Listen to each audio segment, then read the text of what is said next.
Back to our top story today and the news that Matt Hancock is heading to the jungle for I'm a Celebrity, Get Me Out of Here.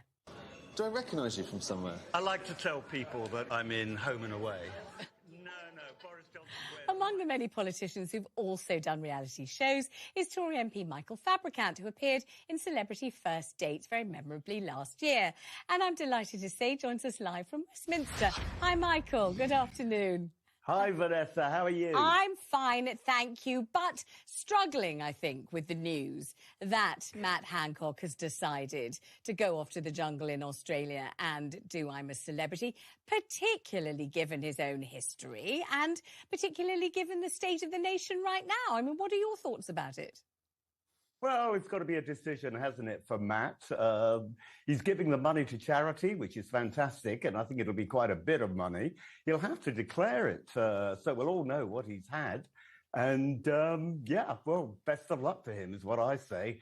But, you know, I was asked to go on to I'm a Celebrity, Get Me Out of Here. Yes. But in the end, I turned it down. Actually, I turned it down over and over and over again. Every time I turned it down, they offered me more money, which was wonderful, very flattering. Mm-hmm. But I'd been a government whip in charge of deciding who can take time off and who couldn't.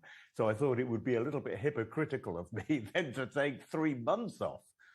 Actually, they said to me, well, you know, it needn't be 3 months. And I said, well, how can that be? And they said, well, you fly out to Australia, you be thoroughly obnoxious for about 1 week, and then you'll be voted off. How about that? And I thought, no, that's probably not the best deal. I mean, it wouldn't be 3 months. It's about 4 weeks, I suppose, something like that, all told. But tell me what you make of the reaction in his constituency, for example. We've had a reporter in Newmarket today who says, you know, the level of disgust and anger and disappointment, frustration really was off the scale. She struggled to find a single person who would say, oh, good luck to him. It's his choice. Of course, why shouldn't he? And if I could, I would. Nobody was saying that. People were saying, well, I think, you know, just how fed up they were about it, how deeply let down they felt.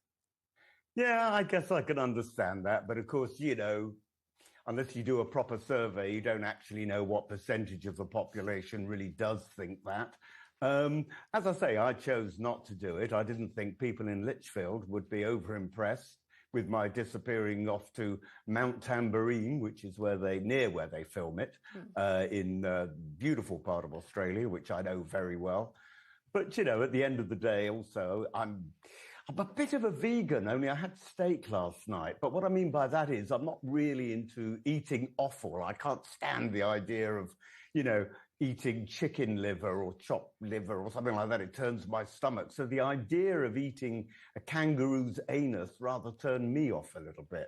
Michael, I mean, you're not alone in finding the idea of that repugnant. I mean, you're keeping the conversation with me, you know, light-hearted and gentle and genial. And that's nice because you're a genial gentleman and it's nice to have your personality shining through. Of course it is. Otherwise, I wouldn't invite you on the show in the first place if I didn't want Vanessa, to you're bask such a in it. flatterer. But let's do the thing that I think Rishi Sunak, your leader, would like us to do. And that is, you know, think about being serious after such an ridiculously turbulent time in Conservative Party history and indeed in the country's history. Now, you know, being light-hearted about a reality show is fine at certain times and in certain places.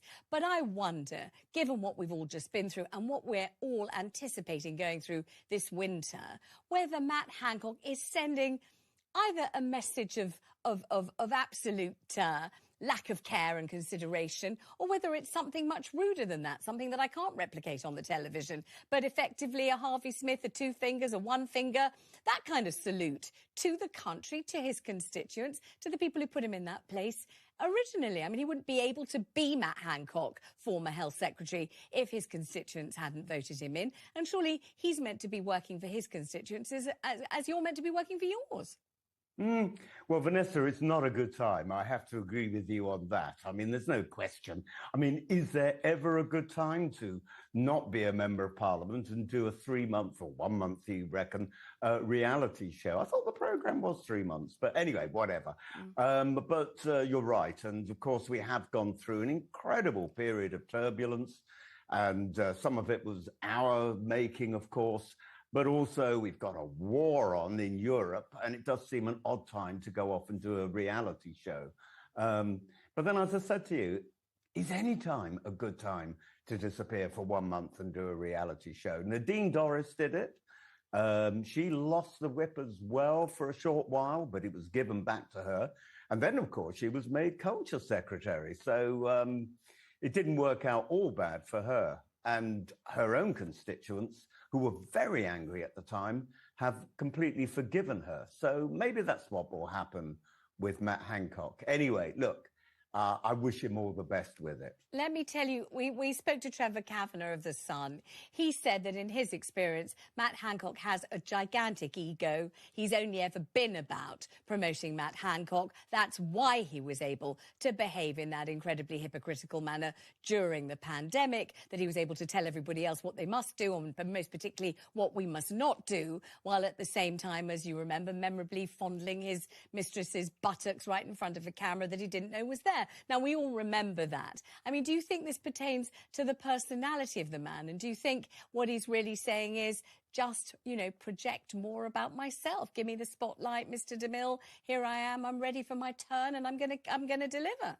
Oh, you can talk, Vanessa, but I'm not in receipt of public money. I'm not an MP. And I've got to keep my starving orphan children fed. What could I do? I had to make a few quid. It's a totally different situation, isn't it? I didn't leave my loving and adoring constituents behind when I went off to do Big Brother twice. Just a couple of children sobbing as I left. I'm sorry, I shouldn't have set you off. Doesn't apply, look, not the same. It's quite clear that Trevor Kavanagh's not very keen on Matt Hancock. I mean, his description of Matt Hancock is not the description that I recognise, because I've lived and worked with, well, I don't live with him, but I've worked with him, you know, over many years.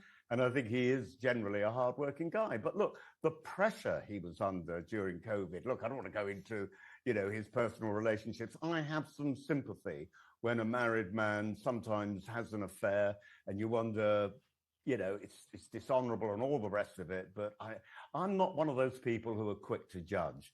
Whether it's the right time for him to go off now and do this thing, probably not. But that's what he's decided, and it's for him. I chose not to do it. I was in different circumstances. As I said, I had been trying to decide whether or not, or my job was to decide who could take time off and who couldn't from votes. So I thought it would be hypocritical of me to do it. Mind you, I also did do that terrible first dates program. You showed a tiny. I know. We'll leave that under. That's water under the bridge. We don't need to revisit it. For that. Michael Fabricant, thank you very much indeed for joining me on the programme.